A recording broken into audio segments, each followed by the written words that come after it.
지난 한 주 동안 건강하셨습니까? 여러분의 건강지킴이 TV닥터 인사이드 박동원입니다. 오늘은 시청자 여러분들의 발을 좀 유심히 저희가 쳐다보도록 하겠습니다. 그동안 저희 프로그램이 온몸 구석구석 돌아봤는데 유독 발을 소홀히 한 느낌이 들어서 반성하는 마음으로 정한 오늘의 주제는 바로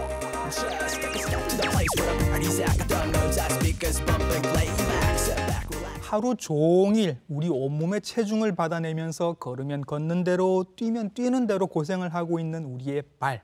이 발에 생길 수 있는 대표적인 정형외과 질환 3가지에 대해서 오늘 알아볼 겁니다. 궁금증은 이분께 여쭤보도록 하겠습니다.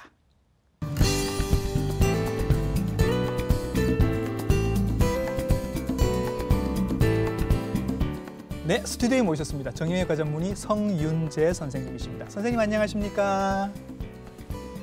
네, 저는 동의의료원에서 근무하는 정형외과 전문의 성윤재입니다. 네, 성윤재 선생님 모시고 오늘 발에 대한 여러 가지 궁금증들 여쭤보도록 하겠습니다.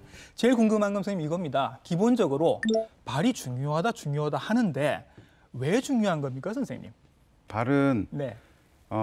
언뜻 보기에는 이제 한 덩어리처럼 보이지만 예? 발 안에는 보면 수십 개의 뼈로 이루어져 있습니다. 예. 그래서 그 뼈들이 복잡한 아치 모양을 구성을 하고 있는데 예. 이 아치가 우리가 걷고 뛰는데 균형도 잡게 해주고 예. 그다음에 이제 충격을 흡수해줘서 예. 해주는 중요한 기능을 하게 됩니다. 예, 사실상 우리 몸에서 가장 많은 무게를 지탱하고 있는 기관이기도 하고 또 왜 그런 얘기도 합니다, 선생님. 발이 제2의 심장이다 이런 얘기도 하거든요. 이건 무슨 얘기인가요?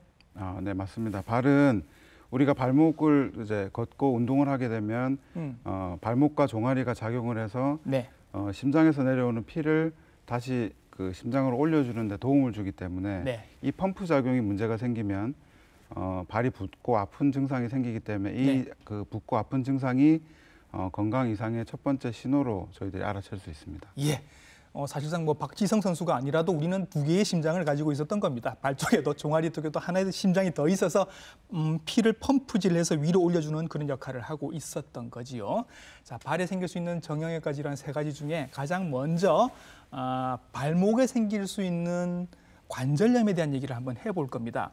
발목 관절이 어디지? 움직이는 건 아는데 어디지 싶거든요, 선생님. 발목 관절 설명을 좀 부탁드릴게요. 네, 일단 발목은 우리 하지에 있는 3대 관절, 엉덩이 관절, 무릎 관절, 그다음에 발목 관절 중에 가장 크기가 작은 관절입니다. 예. 그래서 크기가 작은데 우리 체중은 정해져 있으니까 받는 힘은 똑같습니다. 그래서 작은 관절이 받는 힘이 크기 때문에 하중도 제일 많이 받습니다. 예. 그래서 이 관절은 우선 3가지 뼈로 구성이 되어 있습니다. 네. 우리 그 발목을 보시면 복숭아뼈가 안쪽 바깥쪽에 있는데 안쪽에 있는 경골, 바깥쪽에는 비골이라 부르고 그 사이에 거골이 끼어가지고 관절이 운동할 수 있도록 생겨 있습니다. 약간 보면 디귿자를 이렇게 엎어놓은 것처럼 그렇게 생겨 있네요. 네, 그렇죠? 맞습니다. 디귿자를 엎어놓은 것처럼 이제 공간이 생겨져 있고 발목은 기본적으로 앞뒤로 이제 우리 걸을 때 움직여지는 경첩관절이라고 하고 그다음에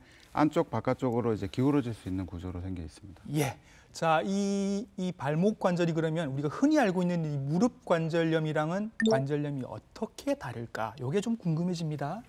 발목에 생기는 관절염은 무릎에 생기는 관절염보다 빈도는 낮은데 대략 한 10분의 1 정도로 생긴다고 알려져 있습니다. 무릎에는 일반적으로 퇴행성 관절염이 많은 데 비해서 발목은 다치거나 부러진 뒤에 발생하는 외상성 관절염이 많이 생깁니다. 그래서 이 발목을 다치거나 그 인대가 손상이 된 채로 계속 이걸 방치를 하게 되면 많게는 70%까지 관절염으로 진행한다고 합니다. 그러니까 무릎 관절염은 보통 이제 나이 드신 분들 오래 쓰다 보니 문제가 생기는 경우가 많은데 발목 관절은 언젠가 한번 다쳤었고 그게 나중에 후유증으로 남게 된다 이런 말씀이신 건 거죠? 네, 맞습니다. 예. 발목 관절은 크기가 작기 때문에 무릎은 퇴행성이 많고 발목은 이제 외상성이 많은 이유는 발목 관절이 아까 말씀드린 것처럼 작은데 작은 관절 일부가 손상이 생기면 남아 있는 관절이 이제 몸 그 체중을 다 지탱을 해줘야 되기 때문에 이 그 관절염이 진행되는 속도가 빨라지게 됩니다. 그렇죠. 그래서 보면 농구 선수들 제가 알기로는 뭐 제가 중요한 스테판 커리 같은 선수들도 발목에 문제가 있어서 계속 특수 신발을 신고 있고 뭐 그런 경우를 많이 보거든요. 운동 열심히 하고 많이 움직이는 젊은 층에도 선생님 그러면 이 특별히 이 발목 관절염이 잘 생길 수 있나요? 네, 젊은 분들에서 이제 관절염은 흔하지는 않습니다. 예. 근데 우리 보통 말하는 고에너지 손상, 크게 발목을 다쳤을 때는 관절염이 생길 수도 있는데 네. 주로 뭐 자동차 사고나 오토바이 사고, 그다음에 높은 데서 떨어졌을 때, 예. 그다음에 발목을 다치면서 이제 상처가 생기는 개방성 골절 같은 경우에는 관절이 여러 조각으로 부서지는 손상이 발생하기 때문에 뭐 수술이 잘 이루어진다 하더라도 수년 내에 젊은 나이에서도 관절염으로 진행을 할 수가 있습니다. 아, 자동차 사고 하면 흔히 뭐 이렇게 핸들에 가슴 부딪히거나 머리를 부딪히거나 이런 거 생각을 하는데 발목을 다치시는 경우도 의외로 많군요. 네, 많습니다. 예. 그리고 이것도 하나 여쭤볼까요? 제가 산에서 제가 산을 타니까 이제 산에서 이렇게 나중에 하산길에 내려오다가 흙길에 미끄러운 데서 이렇게 슬쩍 이렇게 발목이 미끄러진다든지 아니면 돌길을 이렇게 밟고 내려오는데 밑에 돌이 흔들리고 있었다든지 이런 경우에 좀 삐끗하는 경우가 있거든요. 이렇게 해서 다쳐오시는 경우도 꽤 있으시죠? 하산길에 발목을 삐끗하는 것만으로도 그걸 방치했을 경우에는 발목 관절 연골에도 영향을 줄 수 있기 때문에 여러 차례 반복을 한다면 관절염이 생길 수 있습니다. 그렇죠. 이런 경우에도 뭐 사실 운동이라는 게 발목을 안 쓰는 운동이 없기 때문에 어떤 경우에라도 뭐 그러니까 이게 생각이 나네요. 그러면 자주 접질리시는 분들이 분명히 있을 겁니다. 보면 한 번도 안 접질린 분들은 안 접질리는데 접질린 분들은 계속 접질리는 경향이 있거든요. 자주 접질리시는 분들도 나중에 발목 관절염이 생길 수 있나요? 네. 처음 발목을 다쳤을 때는 발목 인대가 끊어지거나 늘어나게 되는데 치료를 하지 않고 이 발목 인대를 놔두게 되면은 인대가 느슨하게 됩니다. 느슨한 채로 만약에 다시 발목을 삐끗하게 되면 원래는 발목을 삐지 않도록 인대가 보호를 해줘야 되는데 이 인대가 발목을 보호해주지 못하기 때문에 발목이 이제 비정상적으로 많이 꺾이게 됩니다. 그러면 이 발목 관절 안에서 연골이 찢어지거나 연골 일부가 떨어져 나가게 되기도 하고 그 떨어져 나간 연골이 발목 관절 안에서 돌아다니게 됩니다. 그래서 관절염이 진행하게 되는 겁니다. 잘 생기게 된다. 그러면 삐는 분들이 더 잘 삔다는 얘기는 사실인 거군요. 네, 맞습니다. 그렇죠. 더 조심을 하셔야 되고 흔히 그 대표적인 관절염인 류마티스 관절염 같은 경우 선생님 보통은 손에 잘 오는 걸로 알고 있는데 발목에도 류마티스 관절염이 오기도 합니까? 네, 류마티스 관절염이 있는 분들은 발목이나 발등, 발가락이 많이 망가진 만큼 심하게 관절염이 오는 분들이 많습니다. 아, 그래요? 예. 네. 그래서 류마티스 관절염은 일반적으로 퇴행성 관절염이랑 치료 방법에만 조금 차이가 있고 류마티스 관절염 자체는 류마티스 치료를 하게 되면은 일단 유지가 되는데 조절이 안 된 류마티스는 발목 관절이랑 관절 주위의 인대, 그다음에 관절을 싸는 주머니까지 모두 망가지기 때문에 보통은 우리 뭐 인공관절이나 관절을 살리는 수술을 하게 되는데 류마티스 관절 같은 경우에는 관절을 고정하는 치료로 주로 치료를 합니다. 네, 류마티스 관절염을 초기 잡지 않으면 발목에도 류마티스 관절염이 올 수 있다라는 말씀을 해주셨습니다. 치료를 한번 받아보도록 할게요, 선생님. 발목 관절염이 있는 게 확인이 됐다. 그러면 일단 개괄적으로 어떤 치료들이 있나요? 네, 크게 그 비수술적인 치료와 수술적인 치료로 나눌 수 있겠는데 비수술적인 치료는 뭐 약물 소염제나 발목 붓기를 조절하는 이런 약물 치료가 있겠고 그 외에도 뭐 전기 치료나 물리 치료 같은 물리 치료 같은 치료를 병행을 합니다. 그리고 수술적인 치료를 살펴보면 연골 손상이 심하지 않을 때는 관절 내시경을 통해서 관절 문제가 있는 관절 일부를 연골을 재생해주는 방법을 쓰기도 하고 그다음에 관절염이 일부에 국한이 되어 있어서 있으면서 발목 관절이 기울어 있다든지 그런 경우에는 뼈를 다시 정렬을 해주는 수술을 해주기도 합니다. 뭐 가급적 수술 받는 상황까지는 안 갔으면 좋겠는데 그렇게 해서 이제 약으로 정도 되는 경우라고 치면 수술을 안 해도 된다면서 어떤 치료들이 있지요? 기본적으로 약물 치료는 우리 그 흔히 쓰는 소염제와 네. 소염제로 증상 조절을 하고 그다음에 물리치료로 를 병행을 합니다. 네. 그래서 물리치료에는 전기치료, 열치료, 네. 홈파치료 같은 일반적인 물리치료를 하게 됩니다. 하기도 하고 뭐 운동 같은 것도 계속 하시는 거죠. 그런 경우에도. 관절염 초기에는 네. 평지를 걷는다든지 네. 그다음에 실내에서 할 수 있는 고정식 자전거 같은 운동 예. 치료는 권장을 하고 예. 물속에서 할 수 있는 수영이나 아니면 단순히 물 안에 들어가서 걷는 것만 해도 초기 관절염에는 효과가 있습니다. 일반적으로 걷는 거는 조금 어려우실 수 있으니까 통증이 있어서 네. 물 안에서 걷거나 자전거를 타거나 정도는 이제 하실 수 있는 거군요. 네. 그런 운동을 계속 하시는 게 도움이 되겠죠? 네, 하는 게 도움이 됩니다. 그렇죠. 예, 그렇습니다. 자, 요 정도로 해결이 되면 좋은데 이제 해결이 안 되는 경우에는 결국은 수술까지 가시게 될 겁니다, 선생님. 수술은 어떤 수술을 하시게 되나요? 네, 수술은 관절 연골이 많이 남아 있는 경우, 네. 그래서 일부만 손상이 되어 있을 때는 간단한 수술, 관절 내시경을 하게 되는데 네. 관절 내시경은 손상돼 있는 연골 일부를 네. 우리가 그 관절 내시경을 넣어서 재생을 해주고 네. 해주는 수술이고, 그다음에 그 연골이 발목이 이제 삐뚤어질 만큼 관절이 진행이 돼 있으면은 예. 그 손상돼 있는 연골을 쪽으로 이제 체중을 줄여주고, 예. 그다음에 그 정상적인 관절 쪽으로 체중을 옮겨주기 위해서 예. 저희들이 뼈를 다시 재정렬해주는 수술을 해서 예. 이제 관절을 살릴 수 있도록 이렇게 노력을 합니다. 자, 지금 이제 사진이 나올 텐데 사진을 보시면 이제 절골술을 했다라는 얘기가 나오는데 이게 이제 뼈를 자르는 건가요, 선생님? 네, 뼈를 우리 자른다기보다는 네. 저희들이 젓가락을 부러뜨리면 예. 다 안 부러지고 일부만 남죠. 이제, 예, 남는 그런 방법으로 네, 네. 저희들이 계획한 만큼 만약에 휘어진 정도를 확인을 해서 네. 그거를 바로 펼 수 있을 만큼만 절골 수술을 합니다. 네, 네.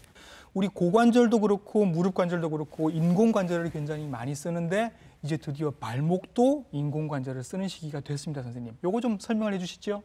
네, 발목도 무릎과 다른 관절처럼 인공관절 수술을 하게 됩니다. 네. 다만 이제 발목 관절은 도입이 된 지가 얼마 안 되었기 때문에 수명이 짧은 단점이 있습니다. 아하.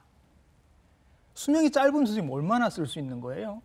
보통 무릎이나 다른 인공관절은 뭐 정확하진 않지만 대략적으로 20년에서 25년 정도를 보고 네. 있는데 거의 뭐 한 번 넣으면 그냥 평생 쓰시는 걸로. 그렇죠. 그렇죠. 근데 발목은 아직까지는 이게 도입이 된 지가 얼마 안 됐기 때문에 데이터가 예. 없습니다. 그래서 네. 저희들이 지금까지 확실하게 이 정도는 쓸 수 있다는 기간은 10년에서 15년 정도 됩니다. 근데 나온 지가 지금 얼마 안 됐기 때문에 이 정도인 것 같고 조금 더 시기가 지나면 아마 수명이 조금 더 길어지지 않을까 그런 생각은 듭니다. 그동안 저희들이 그 무릎 인공관절은 많이 말씀을 드렸는데 그러면 발목에도 예를 들어서 뭐 인공관절을 했다 혹은 절골술을 받았다고 하면 일상생활로 복귀하는 데까지는 어느 정도의 시간이 걸릴까요, 선생님? 네, 발목 인공관절을 하게 되면 처음 한 달 정도가 지나면 이제 예. 우리 목발이나 보조기구를 떼고 예. 실내 생활이 가능한 정도로 회복이 됩니다. 네. 그 다음에 2개월, 3개월째에는 근처를 산책할 수 있는 정도, 예. 집 실외 활동은 기본적 간단한 바깥 활동을 할 수 있는 정도로 회복이 되고 예. 3개월에서 6개월 이상이 지나면 수술하기 전에 이제 하던 활동을 대부분 다 할 수 있는 정도로 회복이 됩니다. 그래요? 제가 그 인공관절 그 부속들을 봤는데 이게 고관절이나 무릎은 인공관절이 굉장히 큽니다. 덩어리가 큰데 발목 관절이 인공관절은 되게 작단 말이죠, 선생님. 조금 조마조마한 느낌이 있어서 수술 받으신 다음에 특별히 또 조심하시거나 뭐 그래야 되는 게 있나요? 네, 일반적인 인공관절이랑 비슷하다고 할 수 있는데 네. 발목 인공관절을 한 이후에 크게 두 가지, 네. 골절이나 이제 발목을 삐는 걸 조심하셔야 됩니다. 예. 그래서 발목 인대를 다치게 되면은 인공관절이 이제 기울어져 가지고 우리 소위 말하는 편마모가 생기기 때문에 예.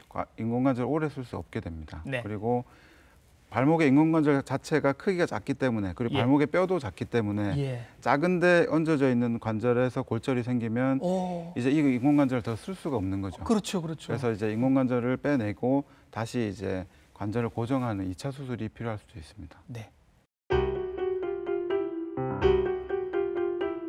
두 번째입니다. 무지외반증 알아볼 겁니다. 무지외반증. 엄지발가락이 이렇게 휘는 건데 하이힐 많이 신으시는 여성분들 많이 생긴다고 얘기를 하는데 선생님 제 얘기가 맞습니까? 하이힐이 원인인가요? 무지외반증?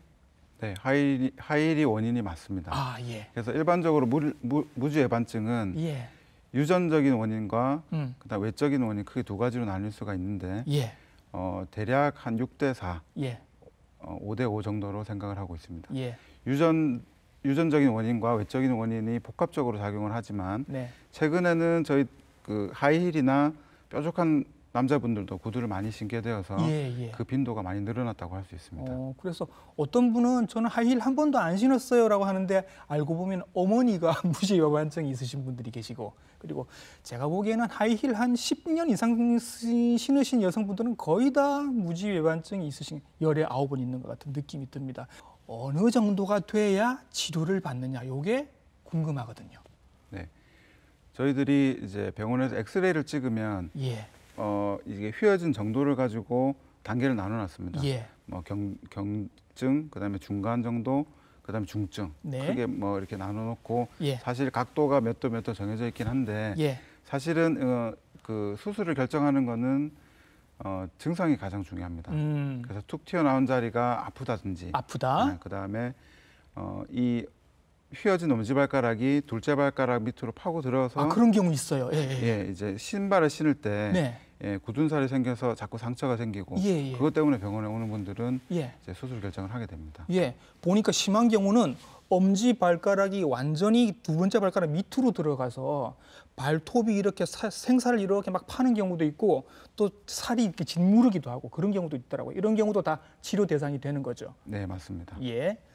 그래서 무지외반증을 검색을 해보면 따라 나오는 연관 검색어가 무지외반증 교정기입니다. 교정기. 그래서 굉장히 많이 팔고 있는데요. 발가락 사이에 이렇게 끼워서 이렇게 발을 벌리고 있더라고요. 이게 효과가 있습니까, 선생님? 어떻습니까? 일단 무지외반증 교정기는 증상을 조절하는 데는 효과가 있습니다. 발이 막 꼬여 있는 거를 저희들 쉽게 구할 수 있는 뭐 실리콘 그 보조기나 그다음에 모양을 잡아주는 보조기는 많이 아프고 발이 꼬여 있는 거를 잡아줄 수는 있는데 사실 이게 궁극적으로 치료 효과가 있다고 보기는 힘듭니다. 그러니까 일시적으로 증상 완화에 효과가 있지만 그다음 무지외반증 자체를 치료를 해준다고 보기는 힘듭니다. 그러면 예를 들어서 내가 무지외반증이 중증 정도가 된다. 그 정도 되면 저기다가 교정기를 한다고 해서 다시 경증으로 좋아지거나 이런 경우는 없다는 말씀이신가요? 네, 실제로 보면 교정기를 한 5년을 차고 빼면 사실 처음 모양 그대로 돌아가게 됩니다. 그러니까 이 교정기 자체가 뭐 이 무지외반증을 원래 모양대로 돌려준다고 얘기하기는 힘들 것 같습니다. 그래서 결국은 이제 치료를 받으시게 되는데 치료가 결국은 수술인 건 거죠. 튀어나온 부분을 어떻게 깎아내는 건가요? 어떤 치료를 하시게 되는 겁니까? 네, 발등과 발가락 요 두 군데를 이제 그 교정 절골술이라고 하는데 교정을 해가지고 이제 일렬로 휘어져 있는 거를 바로 쭉 펴주는 수술을 하게 됩니다. 수술을 하게 되는가요? 이거 보통은 있으신 분들이 양발이 다 있게 되잖아요. 그러면 양발을 한꺼번에 수술을 합니까? 한꺼번에 원하는 분들은 한꺼번에 하기도 합니다. 근데 이제 양쪽 발을 같이 수술을 하게 되면 당장에 화장실을 간다든지 활동하기가 많이 힘들기 때문에 그러네요. 보통은 한쪽을 하고 조금 회복한 다음에 정 안 되면 한 1, 2주 정도 차이를 두더라도 한쪽씩 나눠서 하게 됩니다. 생활이 불편하지 않도록 한쪽씩 나눠서 하신다고. 그럼 수술은 어떻게 기술적으로 볼 때는 어떻습니까? 수술이 좀 간단한 수술인가요? 복잡합니까? 어떻습니까? 간단합니다. 수술은 물론 이제 절개를 하고 이제 마취를 하는 과정은 있지만 우리 앞서 말씀드린 이제 젓가락을 부러뜨리는 것처럼 뼈 일부만 이제 저희들이 인위적으로 조작을 해서 요 방향을 바꿔주고 그다음에 이제 그대로 고정을 해주는 수술을 하게 됩니다. 자, 무지외반증은 정도에 따라서 수술을 받아야 하는 질환이라는 거 꼭 알고 계셨으면 좋겠습니다. 지금이라도 하이힐을 신고 계신다면 편안한 운동화로 바꾸시는 게 좋을 것 같습니다. 자, 이제 세 번째 질환을 할 건데 조금 생소할 수도 있습니다. 그런데 굉장히 흔합니다. 족저근막염이라는 게 있습니다, 선생님. 족저근막염 어떤 질환이지요? 예, 일단 우선 족저근막이라는 것은 저희들 발바닥에서 네. 발 뒤꿈치에서 발가락까지 이루어진 강한 섬유띠입니다. 네. 그래서 여기에 미세한 자극이 반복해서 가게 되면은 예. 염증이 생기는데 예. 그것을 족저근막염이라고 합니다. 예. 그러니까 발바닥이 우리가 옆에서 보면 이렇게 생긴 게 아니라 이렇게 생기지 않았습니까? 이렇게 아치 모양으로. 네. 이렇게 아치 모양으로 만들어줄 수 있게 이렇게 쫙 당겨주는 역할을 하는 게 사실은 족저근막인데 요게 염증이 생길 수 있다라는 말씀이신 건 거죠. 증상이 선생님 어떤 증상이 생기나요? 족저근막염은 특징적인 증상이 있습니다. 네. 아침에 첫 발을 디딜 때 네. 심한 통증을 호소를 하십니다. 아침에 첫 발을 디딜 때. 네. 예. 처음 발을 내디딜 때 네. 발을 디딜 때 아주 심한 통증이 생기는데 부위가 네. 발바닥 전체가 아프기도 하고 주로 발 뒤꿈치 안쪽에 생기는 경우가 많습니다. 예. 근데 이 통증이 어느 정도 활동을 하고 나면은 조금 네. 또 완화가 되는 경향이 있습니다. 아침에 첫 발 디딜 때 가장 아프고 발바닥 전체가 아프든지 아니면 뒤꿈치 쪽이 아프든지 이게 주증상인 거고 그래도 조금 걷고 나면 조금 나아진다라는 말씀이신 것 같습니다. 그러면 이게 왜 생기느냐? 어떤 분들에게 생기는가? 선생님 어떤 분들에게 생기는 거죠? 네, 족저근막염은 발 모양 자체가 문제가 있을 때 생길 수 있습니다. 예. 소위 말하는 평발이나 우리 발 아치가 너무 심하게 생겨 있는 우리 까치발 변형이라고 하는데 예. 그런 경우에도 족저근막염이 생길 수가 있고 예. 그 외에도 활동하는 정도가 바뀌었을 때, 네. 그다음에 안 하던 운동을 갑자기 많이 한다든지, 예. 그다음에 체중이 급격하게 변하는 경우, 많이 찌고 줄었을 때도 생길 수가 있고, 그래요? 그다음에 운동 중에 이제 딱딱한 바닥을 맨발로 바꾸는 운동을 했을 때도 예. 생길 수 있습니다. 한때 아주 전국 휩쓸었던 그 올레길 걷기 열풍 같은 게 있었을 때도 왜 평소에 안 걸으시는 분들이 갑자기 하루에 한 코스씩 그렇게 걸으셨단 말이죠. 그때 그렇게 해서 난 4박 5일을 잡고 왔다 하면 5일 동안 거의 50km를 걸으시는 건데 이분들이 이제 한 셋째 날 정도 되면 아침에 되게 고생을 하신단 말입니다, 선생님. 이런 경우에도 족저근막염 의심해 볼 수 있는 거죠. 네, 맞습니다. 예. 평소에 이제 꾸준하게 걷는 분들은 네. 사실 이제 걷는 거리가 조금 변하더라도 잘 견뎌주는데 네. 자기가 하는 것에 훨씬 뛰어넘어 가지고 예. 여행을 할 때나 주로 네. 올레길을 걷고 이렇게 할 때 그렇죠. 족저근막염으로 고생을 하는 분들이 많습니다. 요즘이야 여행하기가 힘듭니다만은 이제 곧 여행을 하시게 될 거니까 보통 여행을 가면 많이 먹고 많이 걷고 하게 되는데 요때 다음 날 아침에 일어났더니 뒤꿈치 쪽, 발바닥 쪽이 되게 아프다 그러면 이게 족저근막염일 가능성이 굉장히 많습니다. 이거는 무리하게 걸으셨다는 얘기가 되고 여기도 원인이 체중도 이유가 되고 많이 걸은 것도 이유가 되는데 하이힐도 선생님 이 경우에 이유가 될 수 있다면서요. 하이힐이나 네. 지나치게 굽이 높고 아니면 굽이 없는 신발, 네. 발바닥이 이제 안감이 없는 신발들은 네. 족저근막염이 생길 수가 있습니다. 발의 아치 모양을 인위적으로 바꾸는 신발들이기 때문에 그래서 가장 좋은 신발은 낮은 굽에 신발 적당한 아치를 지지해 줄 수 있는 저희들 운동화 같은 모양의 신발이 가장 좋습니다. 그렇죠. 그러고 보니까 발목을 자주 삐시는 분들도 하이힐 신으시는 분들이 꽤 여성분들 경우에는 많고 지금 족저근막염도 하이힐이 원인이 되고 오늘은 계속 하이힐 얘기가 아마 나올 것 같습니다. 무지외반증도 그렇고요. 다 하이힐과 지금 관련이 있는 것 같습니다. 족저근막염 요걸 좀 예방하면서 오랜 거리를 긴 거리를 걸을 수 있으려면 어떤 준비를 미리 좀 하면 좋을까요, 선생님? 집에서 간단하게 할 수 있는 스트레칭 방법도 있고 스트레칭이 있어요. 예. 그다음에 병원에서도 할 수 있는 방법이 있는데 우선 집에서는 간단하게는 수건을 말아주고 발을 이렇게 당기는 방법도 있고 그렇죠. 이렇게 당기는 거. 예. 우리 계단에서 발을 이렇게 딛고 난간을 잡고 네. 뒤꿈치를 이렇게 들었다가 까치발 하는 거. 까치발 하는 거. 그래서 발을 내릴 때 족저근막이 스트레칭이 될 수 있도록 예. 그것은 이제 집에서 간단하게 할 수 있는 스트레칭이 될 수 있겠고요. 제가 예. 발을 잡고 할 수 있는 네. 운동을 간단하게 소개를 해드리겠습니다. 아, 그럴까요? 한번 해볼까요? 네. 네. 우선 오른발 기준으로 네. 발가락 끝을 오른손으로 잡아줍니다. 네. 뒤로 끝까지 젖혀준 다음에 네. 왼손으로 네. 발 중앙을 만져보면 단단하게 만져지는 구조물이 있습니다. 뭔가 팽팽하게 지금 늘어나 있는 느낌입니다. 예, 이게 족저근막의 안쪽 경계 부분인데 아, 그래요? 거기서부터 뒤꿈치까지 네. 지압하듯이 마사지하듯이 최대한 세게 꾹꾹 눌러주면 됩니다. 예. 한 손으로는 앞꿈치를 계속 뒤로 당기면서 나머지 한 손으로는 엄지 손가락으로 꾹꾹 눌러주라는 말씀이신 거죠? 네, 맞습니다. 예. 요거를 선생님, 요런 거를 언제 하면 좋은가요? 뭐 때가 정해져 있지는 않습니다. 예. 그래서 그 하루 중에 할 수 있는 만큼 언제든지 자주 많이 하는 것이 도움이 됩니다. 아침에 걷기 전에도 하시면 도움이 될 것이고 중간에도 한 번씩 쉬실 때 하시면 될 것이고 오셔서 씻고 난 다음에 주무시기 전에도 한번 하시면 도움이 될 것 같고요. 네, 맞습니다. 예. 그리고 이거 말고도 선생님 그 족저근막염 재활 치료 같은 거 검색을 해보면 왜 뭐 공 굴리고 캔 굴리고 이런 거 나옵니다. 그런 건 어떻습니까? 너무 딱딱하지 않은 공으로 마사지를 하는 것은 사실 저희 손으로 지압하는 거랑 효과가 비슷하다고 할 수 있겠는데 네. 아주 딱딱한 이제 골프공이라든지 네. 너무 심한 자극을 발바닥에 주는 것은 예. 오히려 이제 이게 더 족저근막염을 악화시킬 수 있기 때문에 예. 적당히 부드러운 힘으로 마사지를 해주는 것이 중요하겠습니다. 족저근막염에 대해서 스트레칭 여러 가지 방법들이 나오고 있는데 이 중에는 선생님 보면 아킬레스건을 스트레칭하는 게 굉장히 중요하다는 얘기가 나옵니다. 이거는 어떻게 하는 건가요?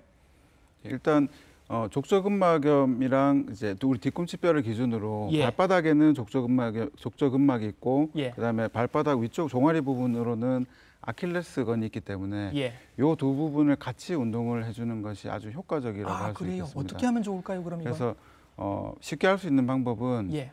간단하게 벽을 짚고 아픈 발을 뒤로 쭉 빼주면 됩니다. 한번 보여주시겠습니까? 네. 벽을 잡고 왼쪽 잡고, 발이 아프다고 하면 네. 왼쪽 발을 최대한 뒤로 쭉 빼가지고 네. 앞으로 굽혀서 예. 요 뒤꿈 아킬레스건과 늘어납니다. 예, 발바닥 근육이 늘어날 수 있도록 예. 쭉 당겨주면 되겠습니다. 예. 그러면 아킬레스건이 지금 쭉 늘어나고 있는 건 거죠. 자, 이렇게 해서 쭉 앞으로 벽 쪽으로 쭉 가시면 뒤에 아킬레스건이 늘어나는 건 거죠. 예, 맞습니다. 이렇게 운동을 하시면 아킬레스건 스트레칭이 되는 겁니다. 앞에서 저희들이 말씀드렸던 뭐 공을 굴리거나 캔을 굴리거나 아니면 이렇게 발바닥 눌러주시는 거 이런 거랑 같이 아킬레스건도 같이 쭉 스트레칭을 해주시면 족저근막염을 예방하는 데 도움이 되겠습니다. 자, 이렇게 하셨는데도 불구하고 너무 많이 걸으셨어요, 선생님. 그래서 도저히 안 되겠다. 나는 아파서 오늘 못 걸을 것 같다. 그러면 선생님을 찾아오실 거잖아요. 그러면 뭔가 또 전문적인 치료를 해주셔야죠. 네. 병원에 오시게 되면 우선 발 모양에 족저근막염이 생길 수 있는 다른 문제가 있는지를 확인합니다. 네. 엑스레이를 찍어서 뭐 평발인지 다른 뭐 문제가 있는 검사를 한 다음에 네. 족저근막염이 진단이 되었다면 네. 우선 이제 그 간단한 약물 치료, 약을 같이 쓰죠. 약물 예. 소염제랑 물리치료를 하게 되는데 주로 물리치료 중에서도 네. 체외 충격파가 그 중에 도움이 됩니다. 체외 충격파. 예. 체외 충격파가 도움이 되는데 그래서 치료를 하고 일정 기간 이제 예를 들어서 한 2, 3주 이상 치료를 하고 나서도 예. 이제 좋아지지가 않는다면 네. 그때는 이제 족저근막염 통증이 심한 부위에 국소 주사 치료를 해서 네. 그 해결을 할 수 있습니다. 만약에요, 선생님. 내가 오늘 뭐 마음을 먹고 이번에 시간을 정말 힘들게 내서 뭐 올레길이건 둘레길이건 걷기 위해서 왔는데 이틀 걷고 3일째 아침에 딱 딛고 일어나는데 아프다. 그러면 급하게 어떻게 좀 뭐라도 할 수 있는 방법이 있나요? 소염제. 그다음에 우선은 이제 많이 걸어서 아픈 발은 우선 쉬어야 됩니다. 근데 네. 이제 뭐 이거를 중지를 할 수 없는 상황이라면 네. 따뜻한 족욕과 네. 그다음에 우리 음식에 쓰는 아이스팩을 꺼내 가지고 발바닥에 대주면 네. 일시적으로 증상이 조금 완화될 수 있습니다. 예. 선생님 족욕 말씀하시니까 제가 또 여쭤보고 싶네요. 족욕하시는 분들이 굉장히 많습니다. 근데 이게 뭐 한의학적으로 의미가 있는지는 전 잘 모르겠는데 현대의학에서도 선생님 족욕은 의미가 있습니까? 괜찮습니까? 네. 주로 발목 주위에 뭐 어떤 손상이나 질병이 있을 때 저는 예. 족욕을 권장을 하는데요. 네. 족욕하는 시기는 보통 따뜻한 족욕을 아침에 하시도록 합니다. 네. 그래서 이게 혈액 순환에도 도움이 되고, 예. 그다음에 관절에 문제가 있을 때 네. 이제 관절을 부드럽게 해주기 때문에 따뜻한 물에 아침 일찍 이제 뭐 어떤 활동을 하기 전에 네. 족욕을 하게 되면 네. 발목이나 발 관절이 부드러워지기 때문에 효과가 있고, 그다음에 족욕도 따뜻한 거 외에도 네. 찬물에 하는 냉찜질이나 네. 그런 거는 이제 일과 이후에 네. 어느 정도 활동을 한 이후에 하면은 그거는 붓기나 이제 아픈 증상이 있을 때는 아주 예. 효과적입니다. 네, 자 이렇게 오늘 발 얘기 여러 가지 해봤는데 우리가 일상생활에서 우리의 발을 좀 소중하게 다루기 위해서 우리가 조심해야 될 것, 생활에서 실천할 수 있는 것들이 뭐가 있는지 좀 알려주시겠습니까? 네, 요약하자면 예. 적정한 체중 유지와 예. 그다음에 일정한 걷기입니다. 예. 체중이 늘거나 줄게 되면은 발 뒤꿈치에 가해지는 힘이 바뀌기 때문에 발바닥이나 발 뒤꿈치, 종아리에 무리가 갈 수 있고 발목에도 문제가 생길 수 있기 때문에 예. 적절한 체중을 유지하는 것이 중요하겠고, 발에 맞는 편안한 신을 신고 일정한 기간을 계속 그 일과 중에 걷는 걸 유지를 해야 됩니다. 예. 걷는 기간이 갑자기 많이 늘었다가 줄었다가 일주일 심하게 걷고 일주일은 또 쉬고 이렇게 하게 되면 뭐 발바닥이나 발 주위의 통증은 무조건 오게 되어 있습니다. 네. 그래서 편안한 신발은 발 크기보다 조금 여유가 있어야 되고 발의 앞쪽 모양에 맞도록 신을 골라야 됩니다. 예. 그래서 굽이나 아치가 지지될 수 있는 예. 신어서 편한 신발을 선택을 해서 신고 운동을 해야 되겠습니다. 네. 오늘 발에 생길 수 있는 정형외과적 질환 3가지 그리고 신발 고르는 법까지 아주 자세하게 설명을 해주셨습니다. 정형외과 전문의 성윤재 선생님과 함께했습니다. 선생님 수고 많으셨습니다. 네. 사실 아프지 않으면 있는 줄도 모르고 지내는 게 우리 발입니다. 근데 오늘 얘기가 나오면서 30분 내내 발 얘기를 했는데 얘기 나온 김에 오늘은 발 마사지나 족욕이라도 한번 해보시는 게 어떨까 권해드립니다. 오늘 보신 방송 부산FC 홈페이지와 유튜브 채널을 통해서 다시 보실 수 있습니다. TV닥터 인사이드 다음 주 인사드리겠습니다. 감사합니다.